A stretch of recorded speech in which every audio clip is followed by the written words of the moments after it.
Hello and welcome to a special STEM Live. We are here today at Eureka because it is INWED. Now INWED stands for International Women in Engineering Day, and I am joined by a panel of fabulous female engineers. So we are going to be having a chat with them today about their jobs, and we are also joined by some lovely girls from Somerville Primary School. Give me a cheer, girls. Okay, so hello. Hi. Hello. So my first guest today is Zoe. Zoe, could you tell us a little bit about your job, please? Yes, so I work at a company that builds and tests satellites and sends them to space. My job in the company is I'm the responsible person for making sure that the satellites actually get to space. So I talk to all the rocket providers around the world and make sure that we can get up there. Amazing. Now we've got a little video of your job and what you do, so we'll have a watch of that. My name is Zoe Clark and I work as the mission manager at Events. I started at Spire through an apprenticeship programme, which meant that I worked alongside going to college to gain my HNC in electronic engineering. Joining Spire at such a young age allowed me to mature alongside the company. It definitely taught me responsibility, reliability, and also the professionalism I was going to need within my career. But it also showed me how I wanted to be as a person going through the industry. I started at Spire as an AIT technician. Within my 5 years in that role, in my 4th year, I actually evolved into the role of the lead satellite technician. This meant that I was in charge of satellite build and test within the clean room and also the integration process of the satellites. During this time, I found a real interest and passion for the launch side of the company. When I seen that a role had came up within the launch team, I knew it was time for me to find something new. There's so many moving parts and differences between the missions that no day is ever the same, and it's really exciting. People think it's really easy to, just build a satellite, put it on a rocket, put it up in space, but there's so much more that goes into it. I mean, every launch vehicle's got different requirements, they've got different tests that you need to be performed, they all run to different timelines. So I think having to know the knowledge of all of this is really interesting. The launch team travelled to Long Beach in February to visit the launch vehicles providers that we use and also some that are new to the market. Being able to see up close the machinery and the technology that goes into building and designing of the launch vehicles was incredible. I'm fortunate enough to have wonderful role models all around me within and out with the company to show me how to develop within my role and personally. My advice to young girls or women in STEM is please just stick with it and never be afraid to speak up about your ideas.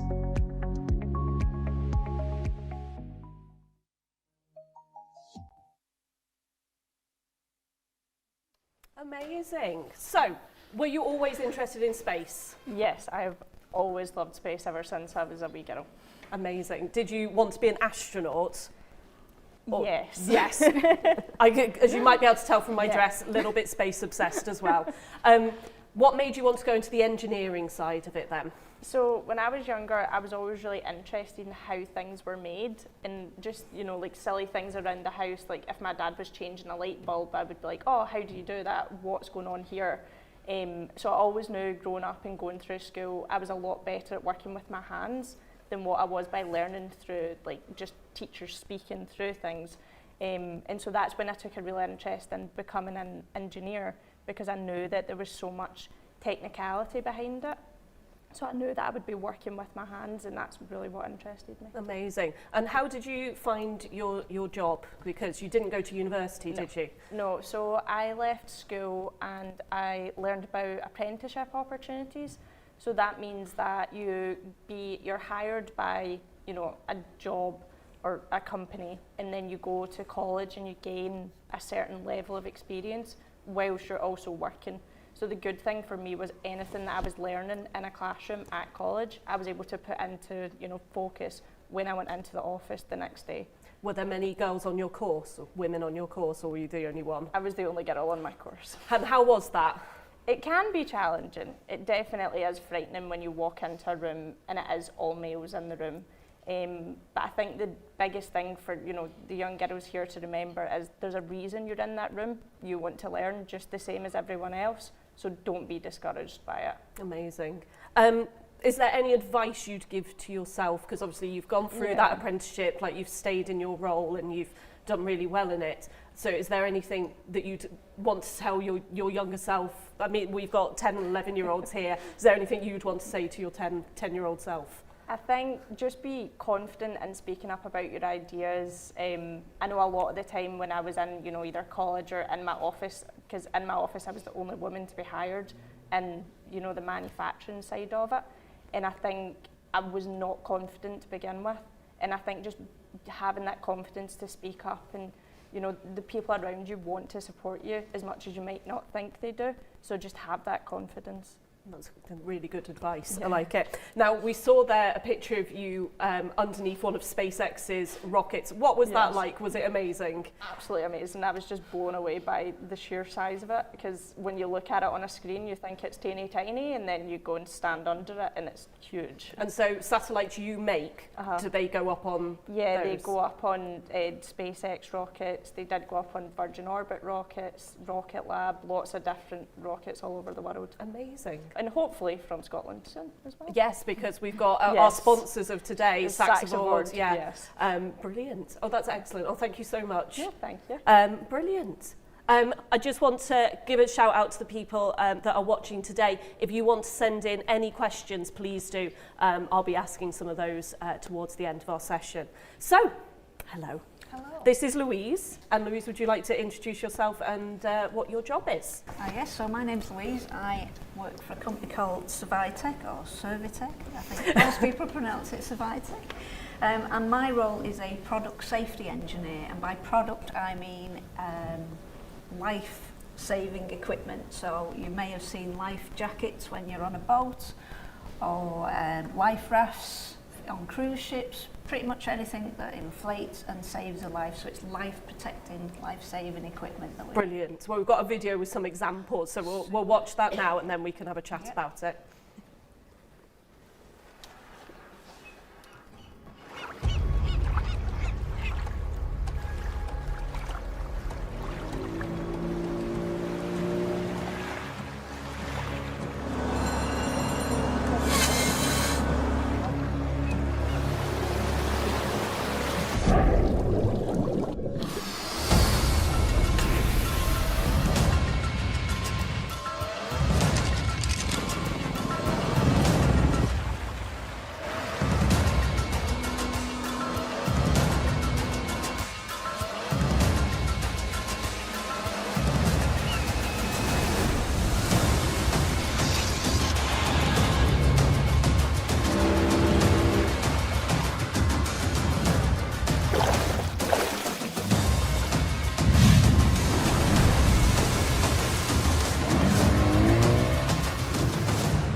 Wow. It was exciting. It was very exciting. So your company obviously does a lot of different survival things as well.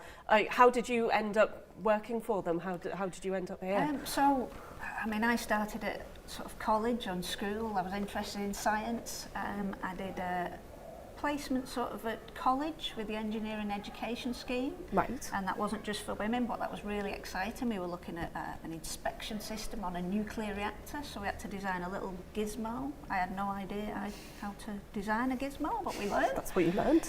We sort of had a lot of fun in a team, and that sort of, I was never very confident at school, so that really got me into the engineering side.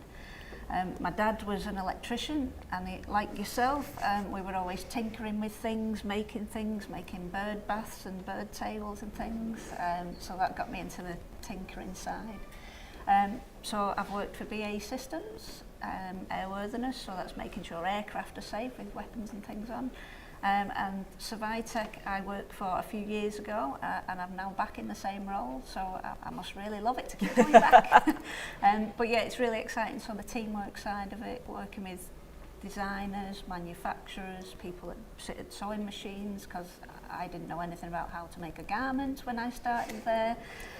So yeah, it's all very exciting stuff. So it's not just the people that go out and build things, there's all sorts of people around you that support you. There's all sorts of people, and they're all sort of engineering side. Some of them do manufacturing, like I say, on the sewing machines, or welding and gluing, but there's the designers who they've come from a fashion design sort of degree. I did aeronautical systems as my degree.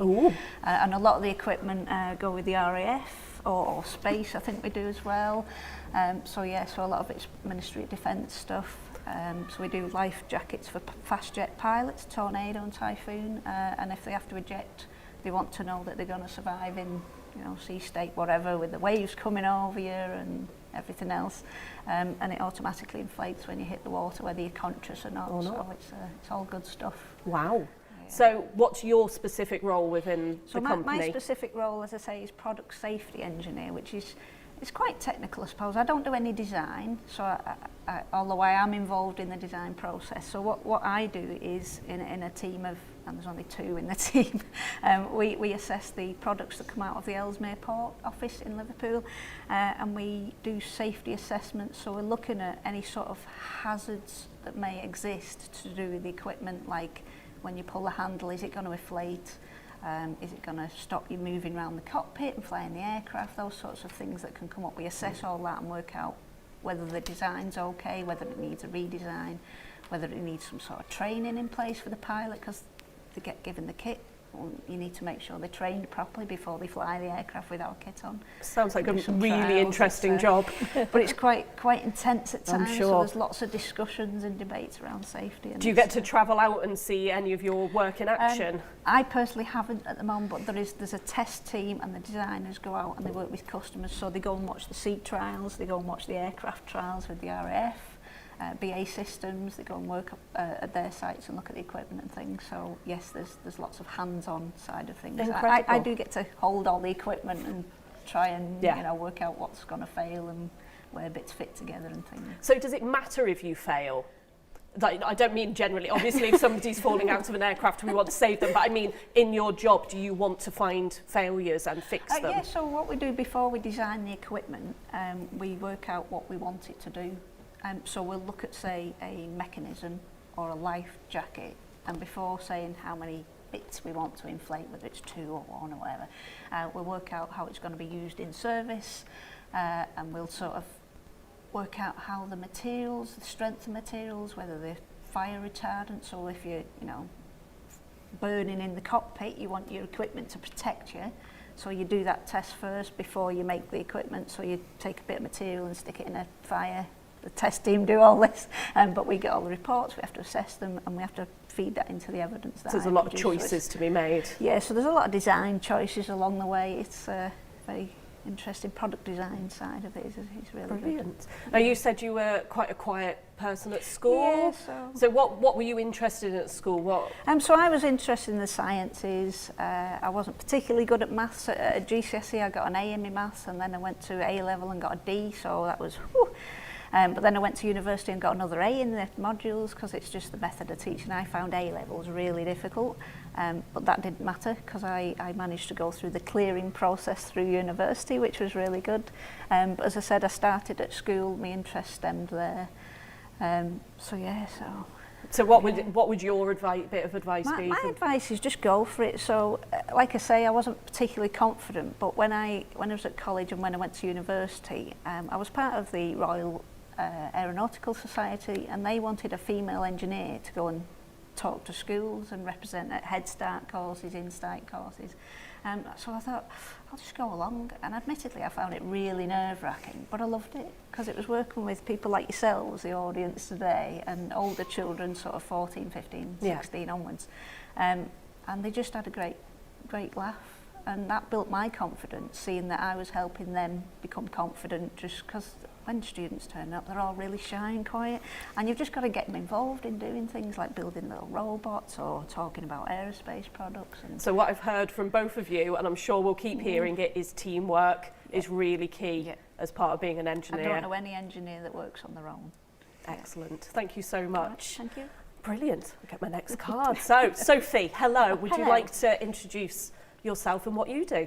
Yes, so I'm Sophie Hansen and I am a mechanical engineer and I specifically work in building services. So quite often when you have a building, the stuff that I do is the stuff that you don't see, but as soon as it doesn't work, then you'll realise. So the main things that I work on is things like your heating, your cooling, your ventilation, so making sure that everybody in the building has fresh air to breathe, that the building's the right temperature, that it's not too cold in the winter, it's not too hot in the summer. And another thing with, obviously we all know about global warming, we're trying to make buildings use as little energy as possible but still do all the things that we need to do. And I work part of a building services team, so we also do things like all the lighting, all the power, everything like that, where it comes from. We work together as a team to get a building to do all the things that we need them to do. Amazing. Now, I know that your company does a lot of other things as well, Yes. so we're just going to watch a quick video just to show the huge range of things that you do. Yeah.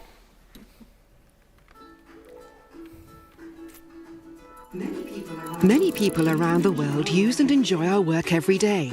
But sometimes people don't realise how we were involved. The Sydney Opera House is a good example. Its complex roof structure was made possible by our pioneering use of computer analysis and modelling. This project and the many that followed established Arup's reputation for excellence in engineering. Founded in 1946 by philosopher and engineer Ove Arup, we have since grown into a truly multidisciplinary organisation. We have an amazing mix of people with many different talents, working together and learning from each other by sharing their knowledge and ideas. And because Arup is held in trust for its employees, we are completely independent. This means we can deliver the best possible solutions to our clients and the wider world. By investing in research, we explore new ideas and develop new tools. Our people are encouraged to think creatively and challenge accepted practice. And all of this helps to ensure that we stay ahead of the market. We work closely with our clients and collaborators. Sometimes a project requires a team of international experts, whilst at other times a single engineer can make a difference. Our specialists are involved in all stages of a project, from the initial concept to the detailed design and tender phase. We are often present on site as well to manage delivery and ensure that everything is built according to plan. We work on projects both large and small, from infrastructure to master planning and buildings. For example, we design healthy lighting for schools to improve the learning environment for students. Develop sustainable hotels that improve the experience for guests and that reduce the impact on the environment. Create the perfect conditions in a museum to conserve art pieces and create a pleasant visitor experience. Calculate innovative structures for sport facilities that are designed around people. We also design roads, bridges and railways to improve travel transition time, as well as airport terminals and aviation infrastructure to provide a smooth travel experience. Through our work, we influence many people's lives, and this pushes us to make a positive difference in the world. We shape a better world. So you work everywhere. Yeah. So there's Arup offices all over the world. But one of the great things is you don't necessarily just work on projects local to you. So I work in our Liverpool office, but I've worked on stadiums in Hong Kong, I've worked in North Wales on train stations, I've worked all over the UK. Yeah, we really do work everywhere. Amazing. Do you get to travel with that, or is it all done So sometimes remotely? it depends on the role. We do a lot remotely where we can, because obviously one of the things that we believe in is protecting the environment, as we said, shaping a better world. So we try to limit travel where we can, and obviously during the pandemic we all learned how well that we can work collaboratively separately. But yeah, there is opportunities to go abroad. I worked in Venice for a couple of weeks, Wow. which was really nice. And if you are on a project, obviously in the site phase, going to site, as said in the video, is something that we do to make sure that our work is being installed as we designed it. So different roles all over the country, getting to go and see some nice buildings. I worked on a hotel in London. That was quite fun to go and see. Amazing. So what subjects did you need to study at school to be able to do your role now? Yeah, so I went to university full time, and the requirement at the time to enrol in an engineering degree was you had to have an A-level in maths and physics. I think they've changed that now, and you sometimes don't have to. It depends on the course at the university, but they're kind of the main two. I was always the kid that didn't know what they wanted to do when they were at school, and I kind of just picked subjects that, you know, I really liked and felt I was quite good at, and led me down that path. So sciences, which I'm sure we all probably did. So you would say that you don't necessarily need to know at 15, 16 what you want to do with the rest of your life? No, absolutely. I was, you know, the kid when you pick your GCSE choices, I feel like that's the first time you make a big decision. I had absolutely no idea. And I was just told, just pick what you like, because what you want to do in the future will come from that. And even when I picked my A-levels, I had no idea. And everybody kind of said to me, what about engineering? Because all the subjects you've chosen kind of line up like that.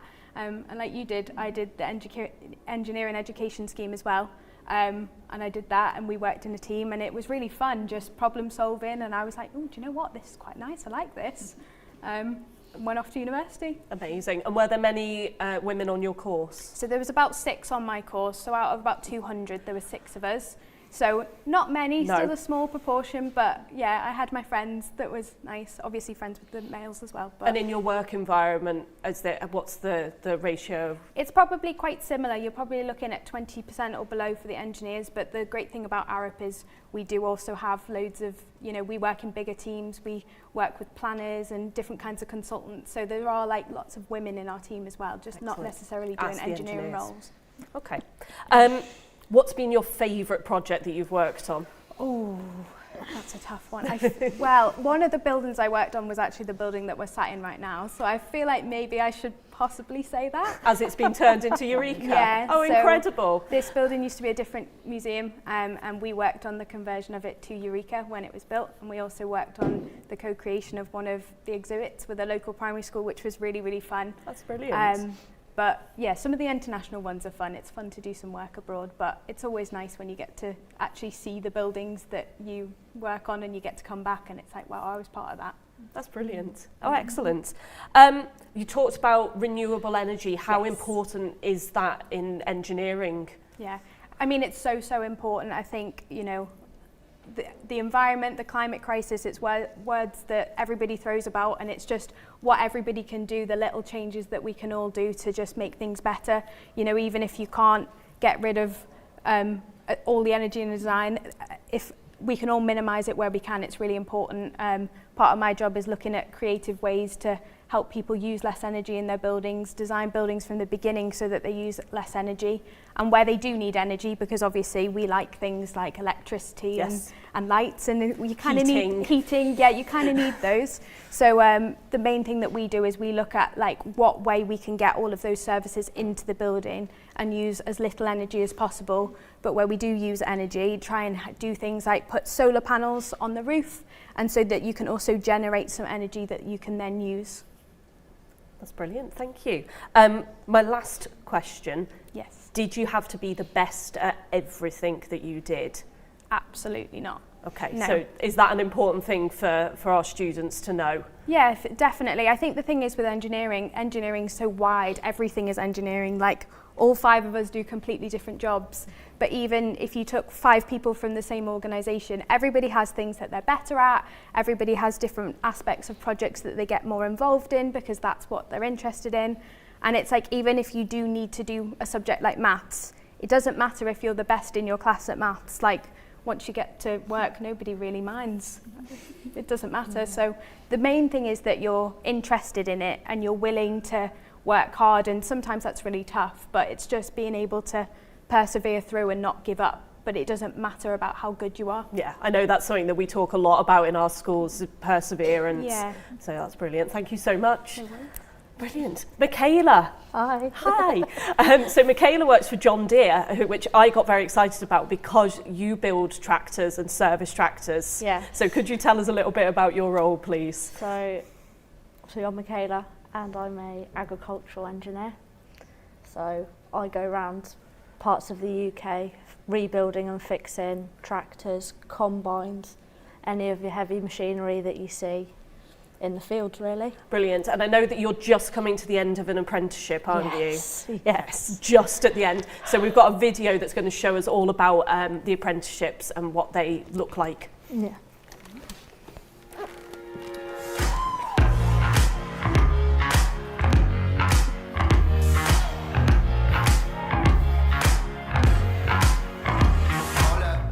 Welcome to our brand new Apprentice Training Centre here in Nottinghamshire, a bespoke facility designed to develop talent within our industry.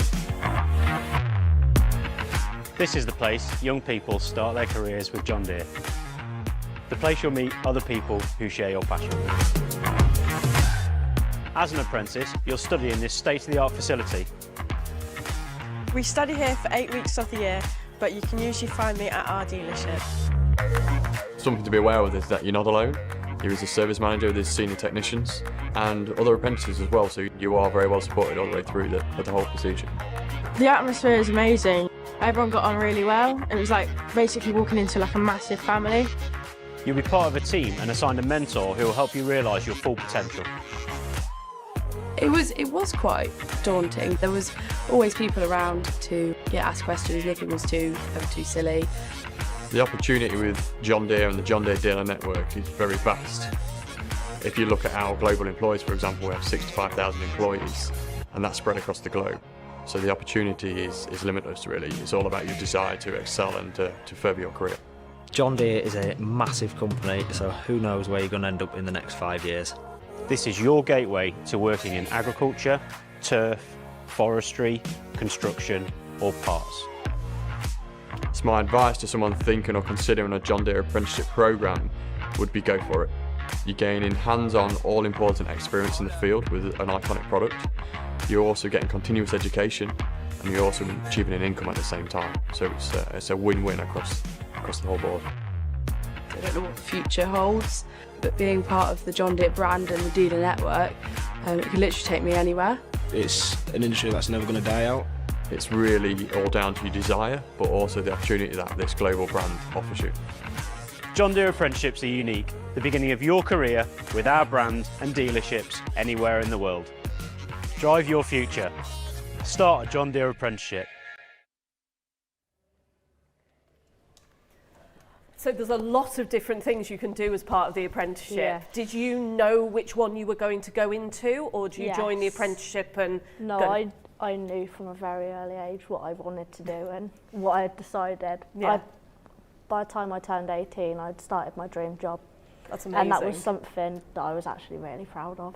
You should be. That's incredible. I still don't really know what I want to do. I want to be an astronaut. I am a teacher. I want to do all sorts of things. So that's brilliant that you knew that from that age. So explain to me what a service technician does. So service technicians, basically we go out around the UK and sometimes we'll visit our customers out on site and we'll do regular maintenance, so things like your annual service like your parents would do on your car, or even if something's broken down in the middle of a field, in the middle of harvest, we're there pretty sharpish to get you sorted. But you need to be, because those crops don't last for long, do They they? don't, no. Amazing. So what made you choose to do an apprenticeship over going to university and getting a qualification that way? So academic-wise, I was never the smartest person in the room. I still don't claim to be, ever. But I really struggled with classroom learning and staying focused. And I went to college because, unfortunately, I didn't get the qualifications that I needed after secondary school. I come out with a qualification in English and art. So I went to college, really focused and settled down and went, right, I really need my maths GCSE, minimum. So I went to college, and whilst I was at college, alongside resitting my GCSE, I did ICT. So I did a lot of coding and computer work and stuff like that. And then after I got my GCSE, I went into engineering at college, and halfway through my course at college, I was offered a really, really life-changing opportunity to go and work for John Deere, and I'm here now. That's incredible. That's really good. So it's brilliant. You overcame obstacles and you still ended up where you wanted to be. Massively. So that's absolutely brilliant. Well done. So now you said that you didn't have the best time with exams and things. Do you still have to do exams now as part of your apprenticeship? Yeah, so we sit a written exam, which is about an hour and a half, a practical exam, and then the final exam that I just sat was a presentation, a professional interview, and all of those are combined to then hopefully get my qualification in October, ready for graduation. No. So it's not all just sat down written exams, there's No, different there is ways practical. of being assessed. Oh, that's really interesting, because we're not all good at doing the same things, we're not all good at sitting down and writing, so that's really interesting. So you're right at the beginning of your career. What do you think it might look like in 5-10 years' time? Hopefully, touch wood, I'll be travelling around the UK, helping other technicians out and servicing and making new customers for ourselves really, and really expanding the business and trying to push the younger generation into, not push necessarily, but encourage them. Yeah, exactly. Encourage them into doing something that they may or may not be interested in. Similarly to Arab, is there any like green technologies that you're looking at, any renewables that you work with? So there are still a lot of things in progress in terms of the development side, because we are still heavy diesel mechanics, but we have released we've got some new hydroelectric stuff coming out and some electric vehicles coming out in the future, and we've also just recently announced our autonomous tractors, so they drive themselves to the field and will do all the work in the field by themselves. So are you having to work with a lot of code to do that? Yeah, so 90%, well I'll say about 70% of our work is computer plugged into the tractor and checking software and a lot of stuff like that. Wow, so I know you guys will be doing coding at school, so you're right at the beginning of that coding experience. You could end up not just tractors, anything. We could, all of our vehicles, I know my car's got a little computer in, you could end up doing things like that with that. That's brilliant. Thank you so much. It's all right. Right. I know you told me not to use your title, but I'm going to. So this is Flight Lieutenant Kathy, and she is a member of the RAF. So would you like to tell us about what you do, please? Yeah, of course. So as you said, I'm in the Royal Air Force. I'm an engineer officer. So at the moment, my job works with Chinook, which is a battlefield helicopter. You might have seen them. They're the ones with 2 sets of rotor blades that do heavy lift in and out of battlefields and rescue people who need medical attention and things like that. So that's my fleet of 59 aircraft that I work with at the moment. Amazing. How did you get into the RAF? Why did you want to join the RAF? The really simple answer to that is that I like planes. That's fair. And that's like the easiest way to explain how I've ended up where I am. My parents were really encouraging of me getting into engineering. I was an air cadet from like the youngest age you can possibly do that, and I really loved it. I was very lucky because when I was leaving school, the Air Force used to have a sixth form college where you could go and do engineering courses, and then they would pay for you to go to university. That college is gone now, but the sponsorship for university still exists. So I spent 4 years at Loughborough University. I got a master's degree in aeronautical engineering, and then a couple of years later, here I am, having spent years working on large aircraft, on helicopters, and travel all over the world. So. Amazing. Well, we've got a video with some examples of those aircraft that we can see now.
Says no ordinary job there. I think that's 100%. Probably right, isn't it? Yeah.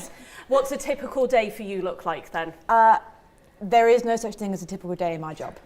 That's kind of the exciting thing about it. Every day when I come into work, I don't necessarily know what I'm walking into. I might have a plan, but between 59 helicopters that I work with every single day and the needs of the country to be able to go and do stuff at short notice, and the fact that things break, and pilots tend to break my helicopters every day. Every day is different, so that's really, really exciting. But typically, like, I go in the morning, and at 9 o'clock we will have a brief, which is the condition of every single aircraft in the fleet.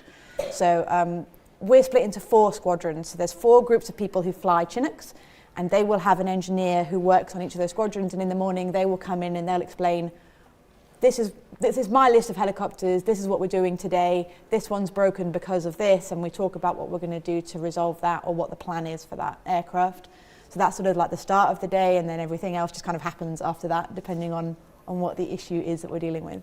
Amazing. Now, we were talking before about you being a cadet when you were younger. Yeah. Is that what really inspired you to end up in the Air Force? Yeah, absolutely. There are lots of different types of cadets out there. I think you said you were an A cadet, weren't you, Louise? And somebody else Georgia, on your team who's behind our camera mentioned being a C cadet. No, and yes, it's a really, the Air Cadet organisation is awesome. It's got 60,000 people in it, so it's actually bigger than the RAF. And it's all over the country, and I got to fly gliders, fly small aircraft. I spent my summer holidays visiting RAF stations, learning about what they do. So when I was actually old enough to join, it meant that I really understood what it was that I was getting myself involved in, which I think is important. I think making informed decisions is a really key thing, and everyone's nodding, so that's great. Because the RAF is no ordinary job. It is a lot more than a job. For me, it's like a lifestyle. So you saw a video of my friend Lauren playing hockey.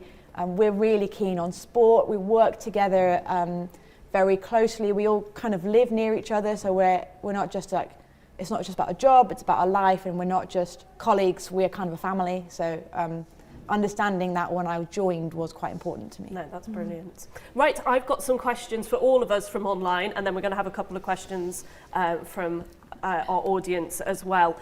I like this one. This is from Philip and Lila, sorry. Do you find your job fun? Yes. Yes, everyone's good. Give me a quick best bit. I think just the fascination with the different products. Different things. We're currently doing inflatable walls, believe it or not. Like inflatable walls. Yes. Amazing. In the military. Brilliant.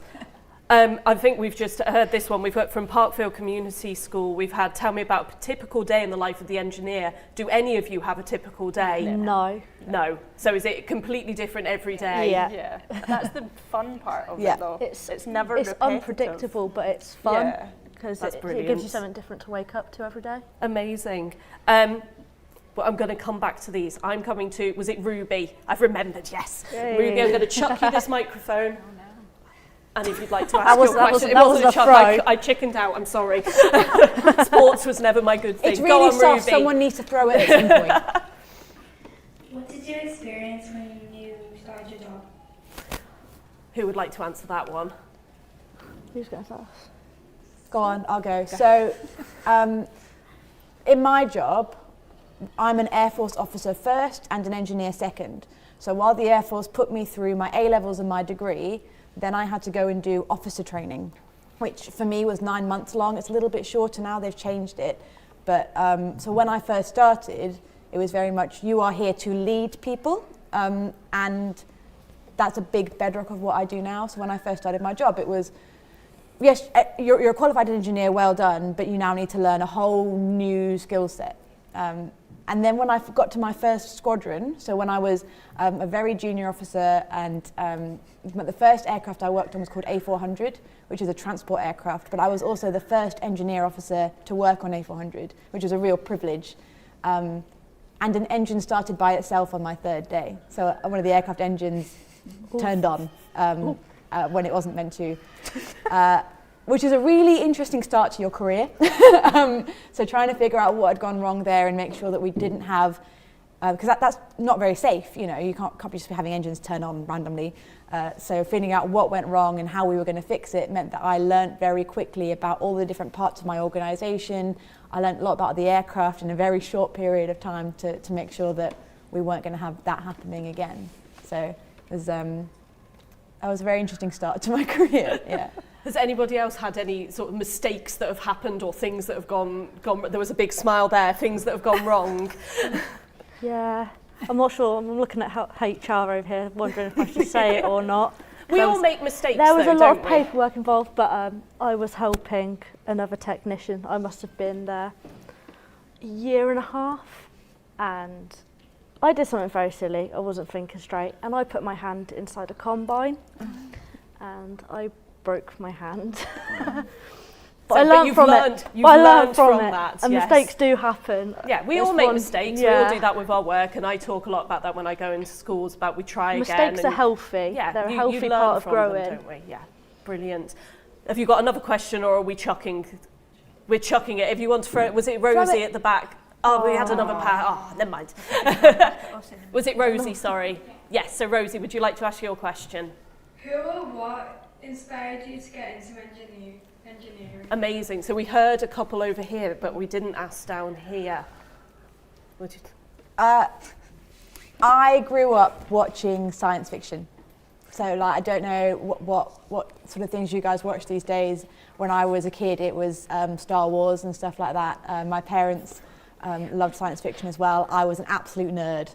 The really cool thing about my job now is that it's completely okay to be a nerd. Like, I found like a place where when I was younger and nerdiness felt a bit awkward and like I didn't fit in, I have found a role where it's not just okay, it's kind of celebrated and it's useful, and I feel like I fit in.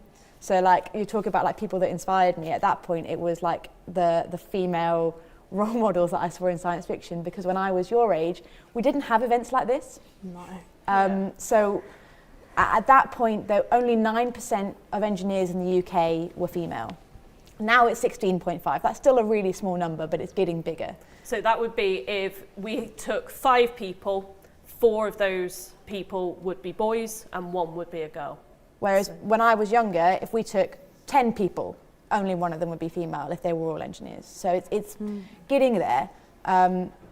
So a lot of my role models when I was your age were fictional. Or they were in books. So you could read about people like Ada Lovelace, who was one of the early computing engineers. You could read about Beatrice Schilling, who was a woman who helped design the Spitfire engine, which fought during the Battle of Britain. I love the Spitfire, so that's my favourite aeroplane. But the difference now is that in schools and in a lot of social media stuff, we're really trying to show people that there are lots of women out there who are in engineering who are just like you, who've come from the same schools as you, who have the same interests as you maybe, and I think that's the difference now. So I've kind of gone past your question a little bit, but I hope that it did answer it. Thank you so much. Right, I've got one last question. I'm going to come to each one of you in turn. This is an event all about women in engineering. What advice would you give to any girl that wants to become an engineer? I'm going to start that end so we've got time to think. What advice would you give to somebody that wanted to go into engineering, particularly a woman? The engineering is for everyone. We've got 5 different people here who've got different backgrounds or work in different fields, and it's really like a small drop of water compared to like the ocean that is engineering. Engineering is in sport, in music, in medicine. It's everywhere. It's in everything that we do every day. So whatever you're interested in, it fits into that big ocean. Brilliant. So there is nothing that you can't do. Amazing. Michaela? Don't give up, because I spent many years dictating. I've come through many hardships as well. I'm not sure whether anyone else agrees, but there are a lot of negative people out there, and there are a lot of people that will try and break you down, and they will try and get you to change your mind. But you've got to have that strong willpower to actually say, you know what, I'm going to do this for me. this is what I want to do, this is my future, I can shape it. So just stay positive and staying true to yourself as well. Keep going. Sophie? Yeah.